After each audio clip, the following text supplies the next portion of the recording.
Okay, so this is Inside the Box: How Constraints Make Us Better by David Epstein. So I wanted to read this book because David Epstein is one of my favorite authors from his book Range. And the kind of basic idea of range is that you want to do a lot of sampling early on. Some people have called Range actually a parenting book, which I think makes a lot of sense. Basically, and now in the book Range, he talks about how there's distinctions between chaotic domains and then sort of more well-trodden path domains, right? Domains where you can just take the lesson from the teacher. So, for example, Tiger Woods with golf is a perfect example of that. He started when he was 3 or 4 years old. He was like nailing these long putts. He basically just stuck to that his whole career.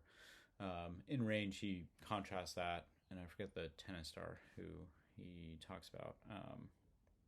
But yeah, basically a lot of amazing athletes will actually sample and try lots of different sports before they actually get on to a certain one. And it makes a lot of sense because that broad exposure allows you to graft things from one domain onto another. So anyway, I thought a lot about how that sort of sampling, or Nassim Taleb talks about tinkering a lot, how useful that is in the chaotic world we're living in, as things are just getting more complex and less known. The paths are becoming less known, and so anyway, that's kind of why I like David Epstein. You hear a lot of people, sort of telling you to focus, but not a lot of people telling you to experiment and be okay with uncertainty. So anyway, David Epstein, Inside the Box: How Constraints Make Us Better, seemed to be just on the surface of it, sort of totally contradicting that idea, right? If we need to sample before we specialize, well, how do we specialize? And why is this book all about sort of constraints and specialization? So that kind of coming into this book, that's what I thought about. So the basic gist of this book is that to be creative, you need constraints. There's a quote in here from Duke Ellington: "I don't need time. What I need is a deadline." So, and he basically goes through a number of cases of famous stories where there wasn't any sort of deadline involved or any sort of constraints, and it just led to complete waste. And then once you pose constraints, that great things would happen. And so,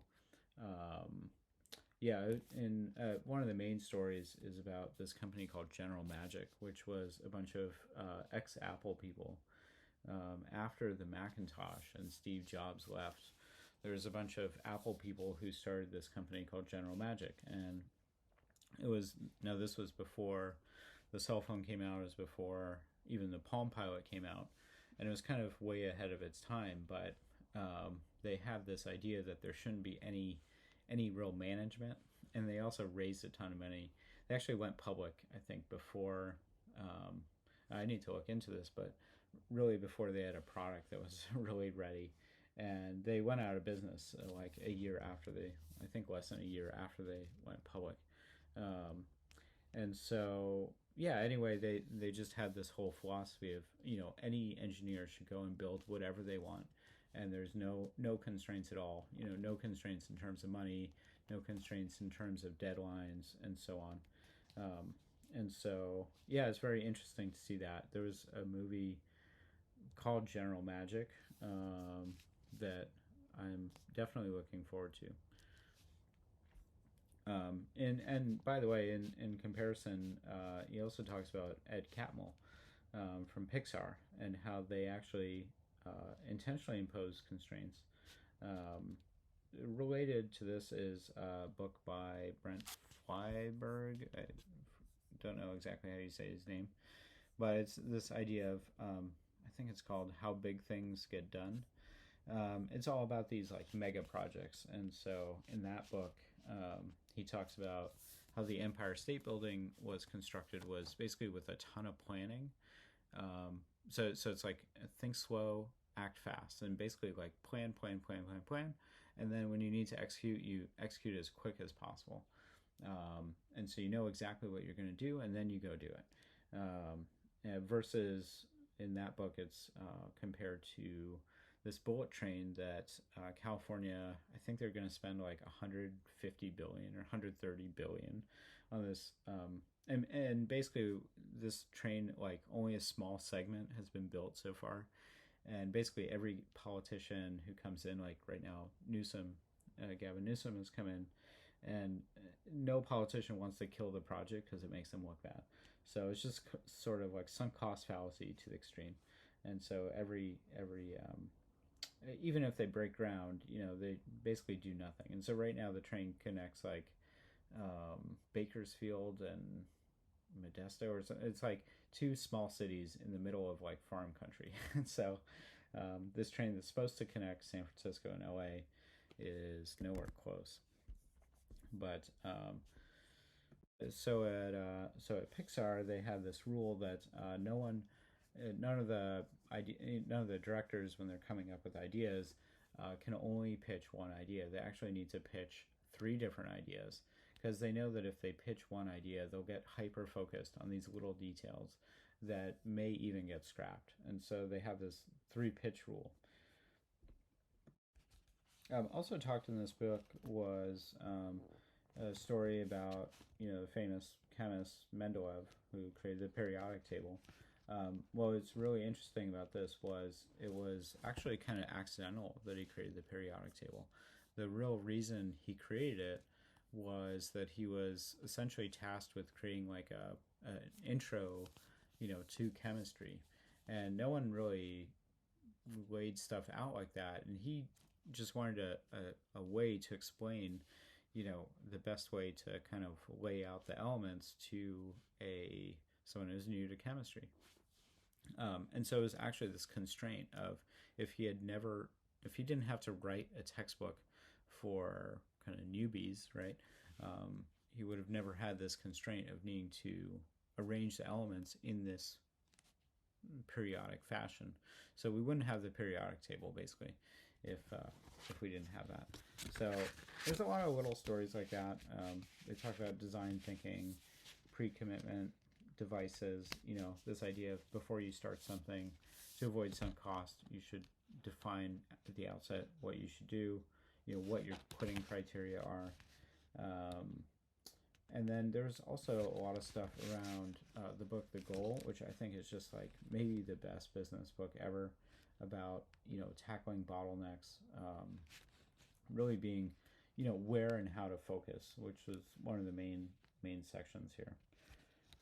Another major thing was really, and I think he was just like really praising a lot of Herbert Simon, who was famous.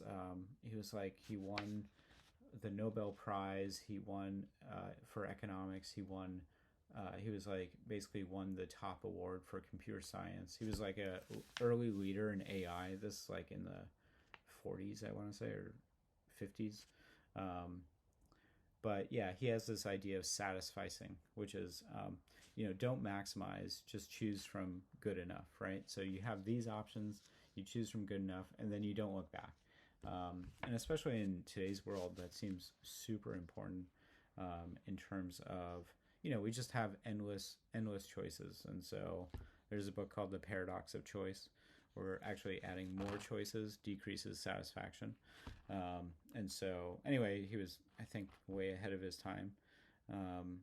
Another idea from this book was this idea of Fredkin's paradox, which is the more similar things are, the harder it is to decide between those options. Yet the less similar, the less difference it makes. So basically, if things are super similar, it's actually really hard to make a decision, right? But when things are drastically different, then it's easy to make a decision. But the things that are super similar, it really doesn't matter which you pick, right? So it's sort of this paradox of, no constraints. This whole book was basically something about lacking constraints.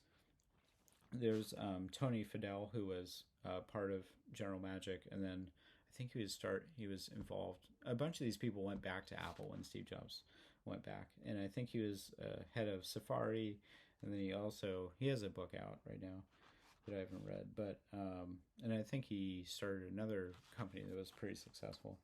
Um, but he had this sort of refrain of, if you don't have external constraints, just impose internal constraints on yourself, because they will, drastically cause you to actually drastically perform.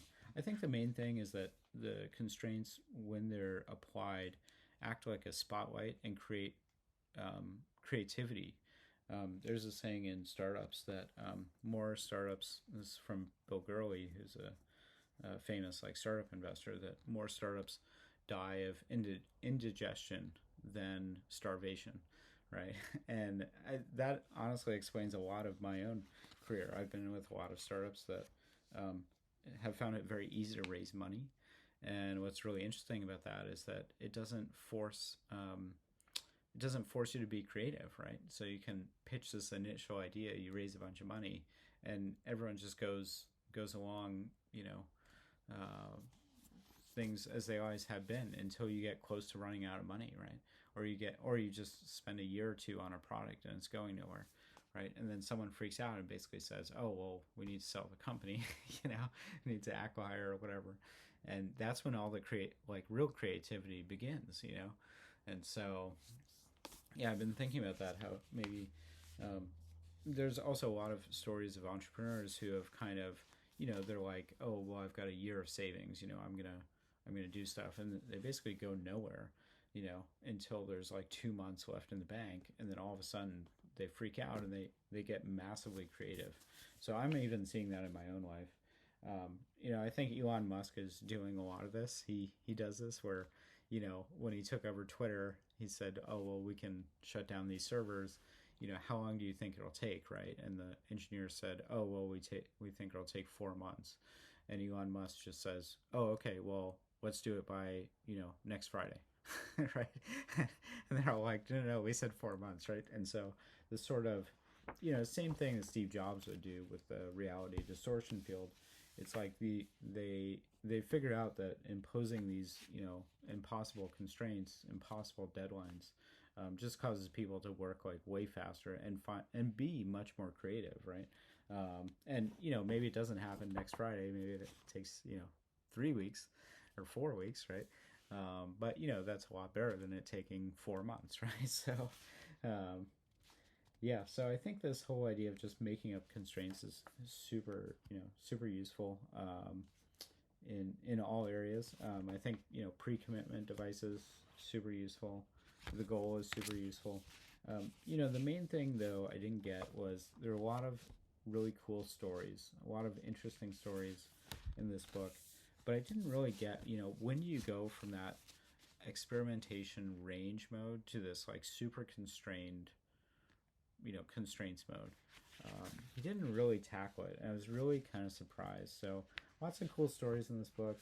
Still not sure what the exact takeaway is, besides more generic, put constraints in where possible, to be creative. But other than that, yeah, I thought it was a good book. Awesome writer. That's Inside the Box: How Constraints Make Us Better by David Epstein.